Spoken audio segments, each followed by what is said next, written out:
Assalamualaikum warahmatullahi wabarakatuh. Perkenalkan, kami dari kelompok 7 akan mempresentasikan hasil laporan yang kami kerjakan yang berjudul Ancaman Phishing dalam Layanan Perbankan Digital.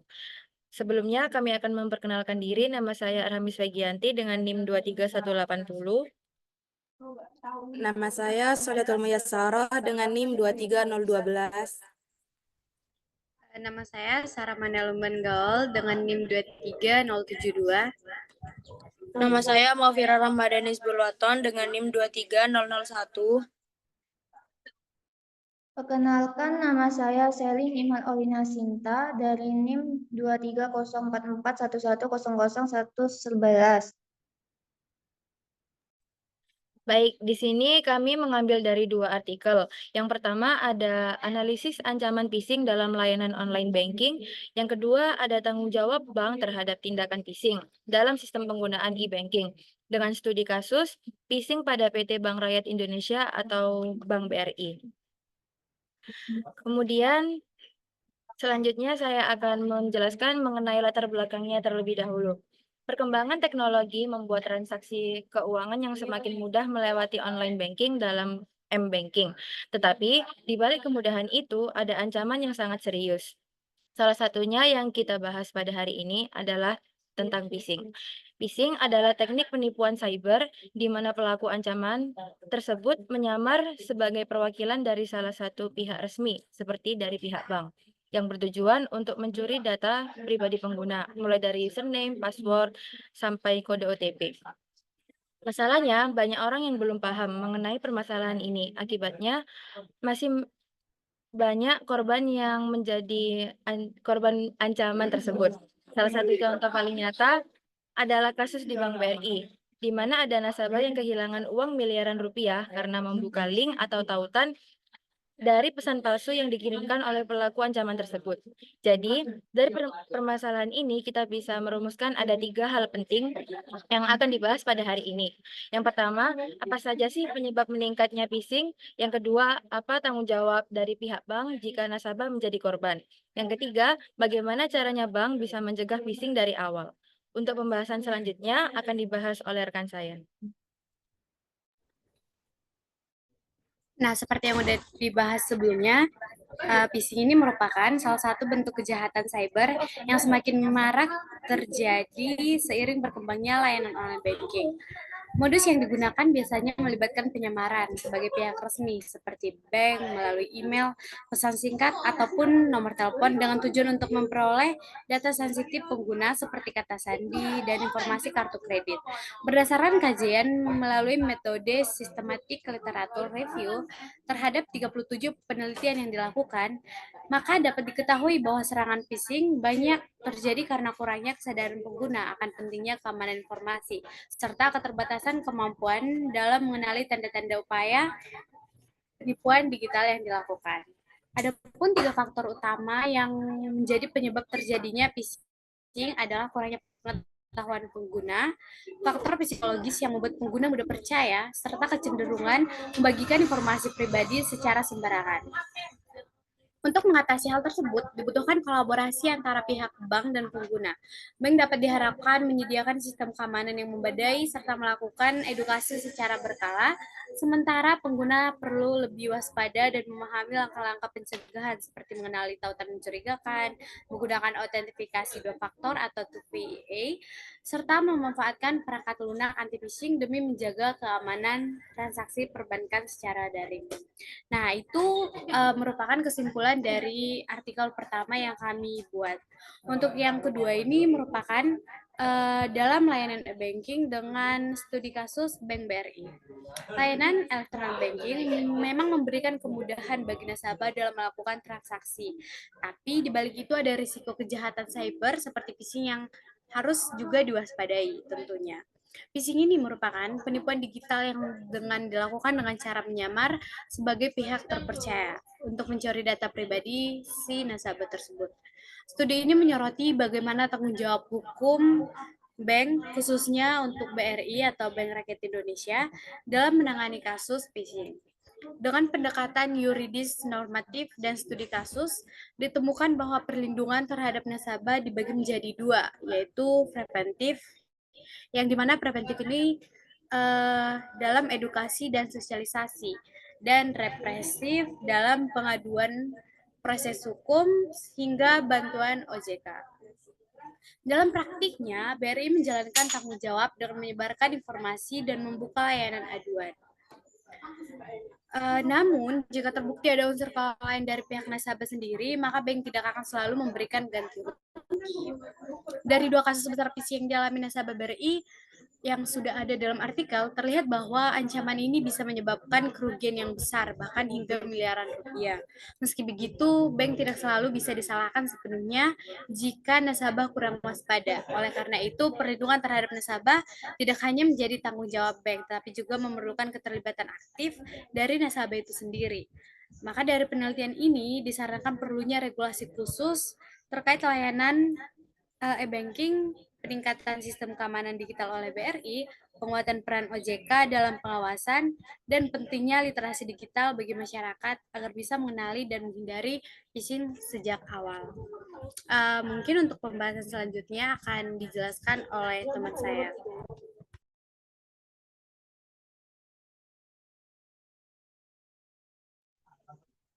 Pada bab 3 ini adalah analisis krisis, yang dimana yang pertama perbandingan artikel 1 dan artikel 2. Artikel yang pertama, analisis ancaman phishing dalam online banking. Penelitian ini menyoroti faktor-faktor penyebab terjadinya phishing seperti rendahnya pengetahuan pengguna, aspek psikologis, serta keterbukaan data di media sosial. Selain itu, artikel ini menekankan pentingnya edukasi pengguna, penggunaan teknologi anti-phishing seperti sistem OTP, browser security, and software. Pendeteksi phishing berbasis heuristik seperti Goldfish. Artikel ini sangat kuat dalam memberikan pemahaman teknis dan solusi berbasis teknologi. Ia tidak secara mendalam membahas aspek regulasi atau tanggung jawab hukum bank jika terjadi serangan phishing. Pada artikel kedua, tanggung jawab hukum bank. Fokus utamanya adalah pada tanggung jawab hukum bank terhadap tindakan phishing dalam konteks layanan e-banking, khususnya pada kasus-kasus nyata yang menimpa nasabah Bank Rakyat Indonesia atau BRI. Artikel ini mendasarkan analisis pada sejumlah peraturan perundang-undangan termasuk UU Nomor 10 Tahun 1998 tentang perbankan, UU Perlindungan Konsumen, UU ITE, serta regulasi dari OJK. Dalam pembahasannya, artikel ini menjelaskan bahwa perlindungan hukum terhadap nasabah mencakup upaya preventif berupa edukasi dan pemahaman hak nasabah, serta upaya represif berupa mekanisme penyelesaian sengketa, baik melalui pengadilan, mediasi keuangan, hingga pengaduan OJK. Yang berikutnya ada serangan terhadap fintech dan penggunanya. Yang pertama ada kerugian finansial. Serangan seperti phishing dapat menyebabkan pencurian data pengguna seperti yang terjadi pada kasus Bank BRI. Yang kedua ada penurunan kepercayaan. Insiden keamanan membuat pengguna merasa tidak aman dan enggan menggunakan lain tersebut kembali. Gangguan operasional, serangan bisa membuat sistem tidak dapat diakses menggunakan layanan dan menyebabkan hilangnya data penting. Kemudian ada kerusakan reputasi. Penyedia fintech bisa hancur akibat penyebaran cepat informasi negatif di media sosial. Kebocoran data pribadi, informasi sensitif pengguna bisa dicuri, disalahgunakan untuk kejahatan lain. Kemudian ada konsekuensi hukum dan regulasinya. Perusahaan dapat dikenakan sanksi jika terbukti lalai dalam keamanan, dan nasabah bisa mengajukan gugatan. Meskipun tanggung jawab menjadi rumit jika terjadi karena kelainan pengguna. Yang terakhir ada studi kasus dalam 2 artikel mengenai ancaman phishing pada layanan perbankan. Pada artikel analisa ancaman phishing dalam layanan online banking, dijelaskan bahwa serangan spear phishing menjadi salah satu metode yang paling berbahaya karena bersifat sangat personal. Pelaku tidak lagi mengirimkan pesan massal seperti pada phishing konvensional, melainkan menargetkan individu tertentu yang informasi yang telah dikumpulkan sebelumnya dari media sosial dan sumber lainnya. Dengan menyamar sebagai pihak terpercaya, pelaku menipu korban agar secara tidak sadar memberikan informasi sensitif atau mengunduh malware.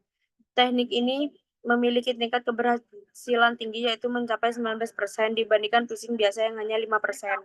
Di samping itu, malware seperti Zeus dan Dare juga digunakan dalam skenario serangan yang lebih canggih seperti man in the browser, di mana skrip palsu disisipkan dalam halaman login bank untuk mencuri data tanpa disadari pengguna.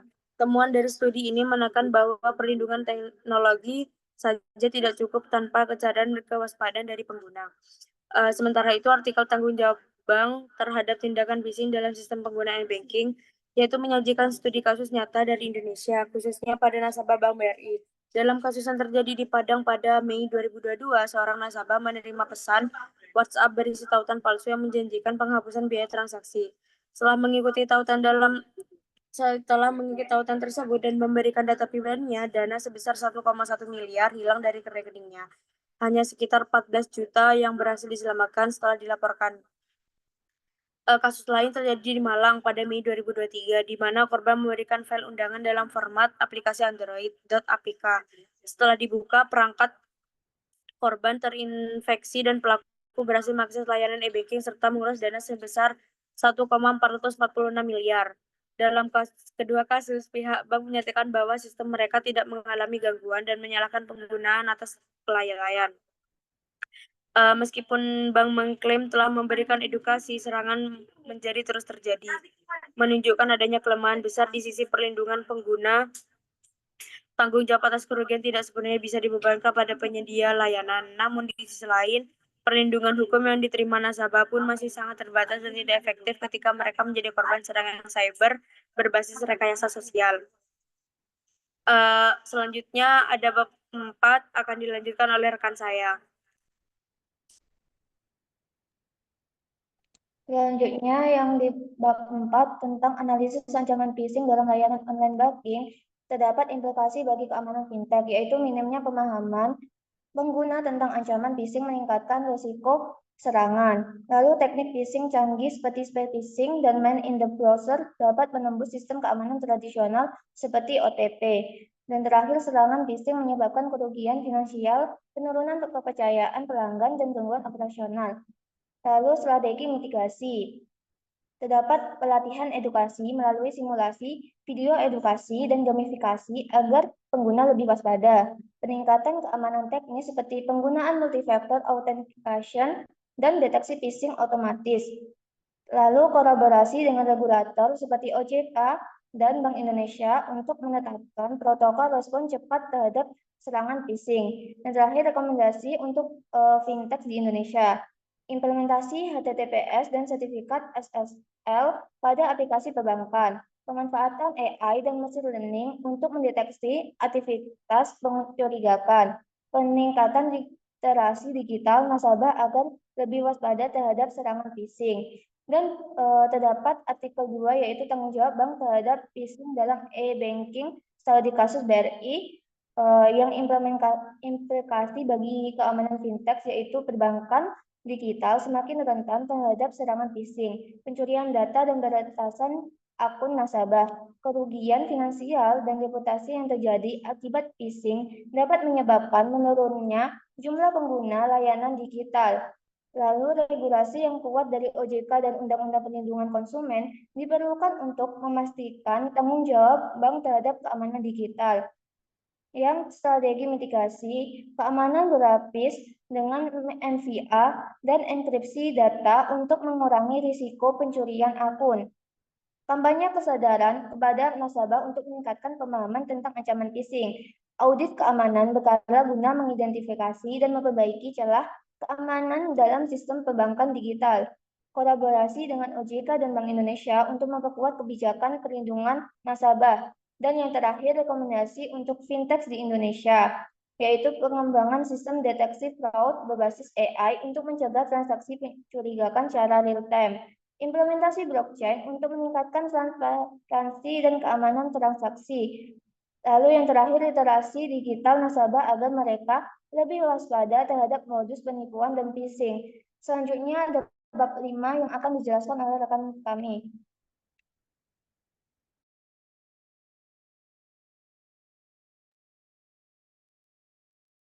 Baik, selanjutnya kesimpulan dan saran dari laporan kami. Jadi phishing merupakan salah satu ancaman nyata di era digital, khususnya dalam layanan perbankan seperti online banking dan mobile banking. Walaupun layanan ini menawarkan kemudahan, di sisi lain banyak pengguna masih belum cukup paham tentang risiko kejahatan cyber ini. Pelaku phishing biasanya memanfaatkan kelengahan pengguna dengan menyamar sebagai pihak resmi untuk mencuri informasi penting seperti contoh kasusnya BRI dan undangan tadi yang rekan saya sampaikan. Karena itu, perlindungan terhadap nasabah tidak hanya bergantung pada kecanggihan teknologi itu, tetapi juga pada kesadaran dan edukasi. Bank ini memiliki tanggung jawab hukum dalam melindungi data dan hak-hak nasabah, baik melalui sistem keamanan yang memadai maupun edukasi digital secara berkelanjutan.